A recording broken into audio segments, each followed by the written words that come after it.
We cured this disease 70 years ago. The medicine works. It's so cheap that the government gives it away for free. And it's still the deadliest infection in India. It kills more people than HIV, more than malaria, more than COVID did in a normal year. 3 lakh Indians in one single year. More than 800 people in a single day. And all this from something we beat before my parents were born. By the end of this video, I am gonna send 2 lakh rupees and walk 30 strangers all the way to a single word, cured. But that's not the part I need you to stay for. I'm going to show you the strangest fact about this disease, the one ordinary moment that takes something curable and then makes it impossible to cure.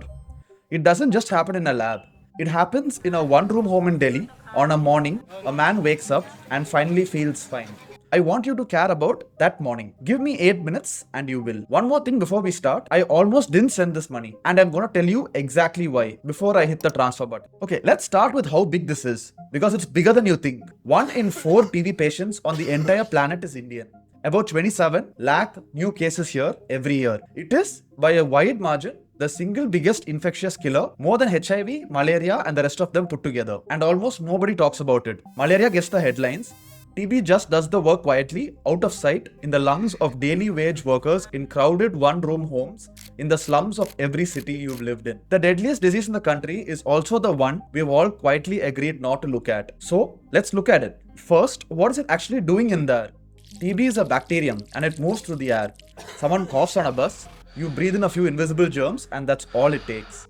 But your body isn't helpless. It does something clever. It surrounds each invader, walls it off inside a tiny prison, built from your own cells, and locks it away. For most people, that's the end of the story. The bacteria sit in that prison, alive but trapped, for years. You feel completely fine. A quarter of everyone alive is carrying it right now and will never know. Then one day, you get older, you get sick, or you're not eating enough, and the prison cracks. The bacteria pour out and start carving holes in your lungs, slowly taking their time. First it's a cough that won't go away.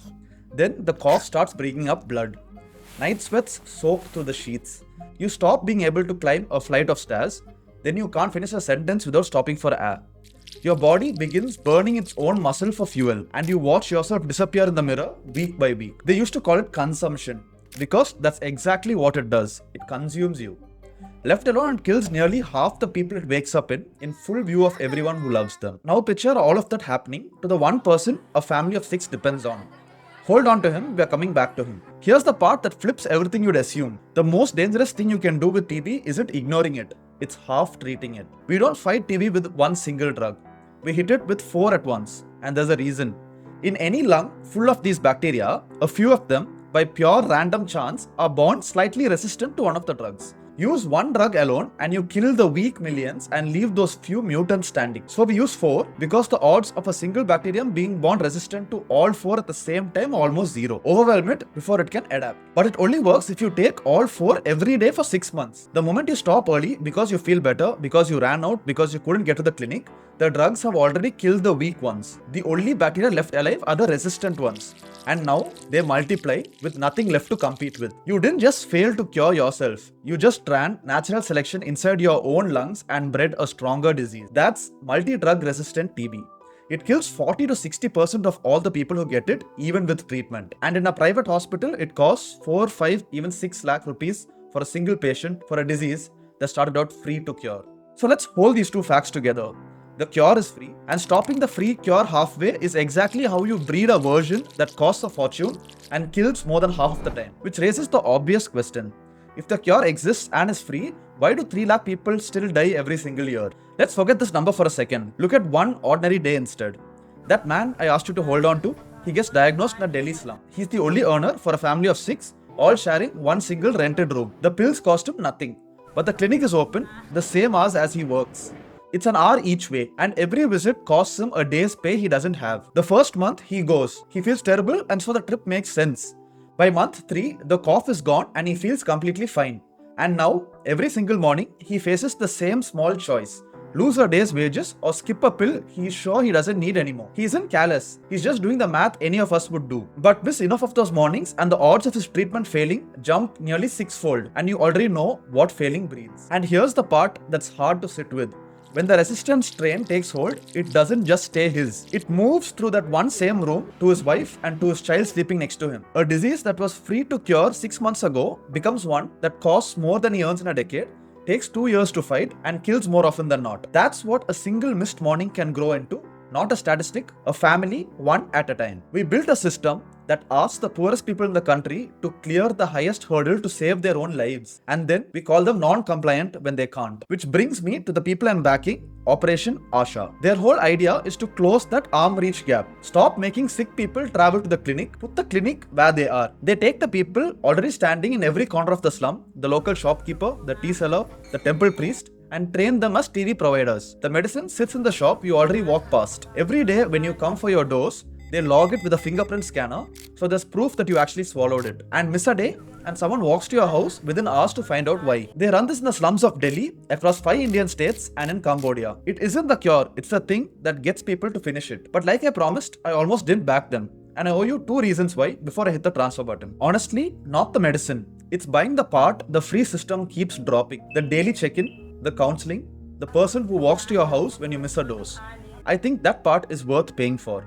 But I'm not going to pretend every rupee here saves a life the government wouldn't have. Second, and this is a bigger one, in my last video, the charity I picked was rated top tier by independent evaluators like GiveWell. Operation ASHA isn't. It is not on GiveWell's list. It is not on the Life You Can Save's list. Their own studies show that they get people to take their pills, but I can't show you gold standard proof of exactly how many lives that saves. So why did I still send the money? Because there is no perfectly vetted TB charity working in India, and I would rather back a real operator solving the actual bottleneck out in the open and tell you exactly where the evidence runs out. That's the honest version. You can decide if it's enough. So let's run the numbers. 2 lakh rupees given to Operation ASHA covers the screening and the full supervised 6-month treatment for about 30 people, start to finish, all the way to cured. But cured doesn't stop at cured. Take that man one last time. Walk him to the end of his treatment, and he isn't a statistic. He's back at work, still the earner for a family of 6. The 5 people sharing his room don't catch it, the strangers on his bus don't catch it, because one person with active untreated TB can infect up to 10 to 15 others in a single year just by breathing or coughing near them. Finish treatment for 30 of them, and you have quietly shut hundreds of doors the disease was about to walk through. I'm not gonna hand you a clean number of lives saved. Anyone who does is guessing. But the shape of it is real. 30 people cured, hundreds of infections that simply never happen. We didn't fail to cure tuberculosis. We cured it 70 years ago. We just, as a country, stopped halfway. The exact thing that breeds the resistant strain in a single patient, except we did it to 2/3 of the planet's TB. We invented the medicine and then walked off before the job was done. This 2 lakh doesn't cure TB. It walks 30 people to the end of a road we paved decades ago and then abandoned. If this moved you, don't send anything to me or to this channel. Send it straight to Operation ASHA. The link is in the description below. Even 500 rupees helps one person finish their medication. And if you want the rest of the story, how I made this money in the first place, or the last cause I spent 2 lakh rupees on, the deadliest animal alive, both videos are on the screen right now. I'll see you in episode 3, and thank you so much for watching.